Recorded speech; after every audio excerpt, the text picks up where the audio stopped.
Hey guys, my name is Mitch with Langdon Tactical, and today we're going to be talking about the optimized performance and optimized spurless hammers and what sets them apart from some of the other things on the market. So here we have a couple different kinds of hammers so that we can kind of illustrate the difference between the optimized performance and the optimized spurless versus some of the kind of legacy hammer designs. So starting with the optimized spurless, this is kind of where you can see the difference between the pre-travel adjustments that we've made. So if you see this leg right here sticks out farther than this leg does here. So what that does is that limits your single action pre-travel. So for the spurless hammers, that's one of the really big advantages, is not only is the manufacturing really excellent, but you get the much shorter pre-travel in your single action. The optimized performance right here has a couple of other kind of more visible differences. So if we compare it to your standard 92FS or M9 hammer, they're very, very large and heavy, and they're designed to be swung by your 20-pound standard M9 spring. And when you put a lighter spring under this hammer, it does not want to move. It's like a really small person trying to sling a really big sledgehammer.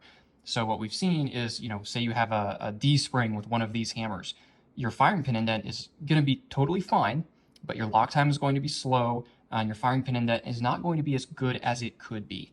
So the Elite 2, and the match hammer, kind of like what we have right here, does get the weight down a little bit better. So you still get good firing pin indent, you get good lock time with those lighter weight hammers, but it's not really as good as it can be. So when we get to the optimized performance, a couple of the things we have going is, although the general profile is similar, the center of mass is different.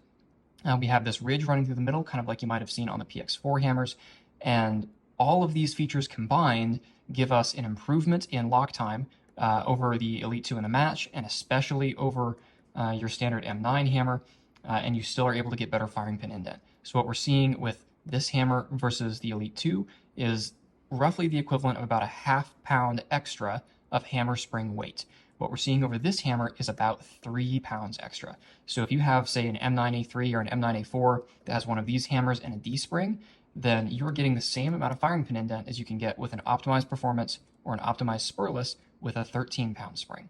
And that continues all the way down the rabbit hole of lighter hammer springs, where with this in double action, you're getting roughly the same firing pin indent as you get with most Gen 5 Glocks. And that's in double action. In single action, you can get, somewhere between 10 and 20% more firing pin indent just by switching your firing mode, because the hammer cocks back a little bit farther.